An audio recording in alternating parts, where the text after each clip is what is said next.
sait aujourd'hui que M. Ping a gagné dans les zones. C'est parce qu'il avait toute une stratégie de campagne. Les moyens aussi. Les moyens financiers et matériels. Il avait, en plus de cela, un certain nombre de partis politiques qu'il avait mobilisés à sa cause, ce qui a donné lieu en 2016, par exemple, au score que l'on a connu. Même chose en 2009, on peut remonter le temps. La même chose pour André Bambam, qui en 2009 a aussi mené une très grande campagne. Et je me rappelle que pour ce candidat, par exemple, fait André Bambam, il s'était préparé bien avant parce qu'il disposait déjà des outils de communication, TV+, la Mediafiche, vous voyez.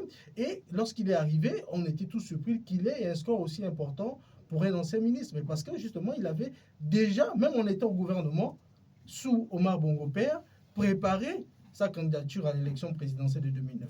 Donc c'est pour dire qu'on ne se lève pas un matin, on décide d'être candidat. Ce n'est pas une aventure, c'est quelque chose de réfléchi, de préparé, et lorsque l'on arrive, on déploie sa stratégie de campagne. Donc ça c'était pour répondre à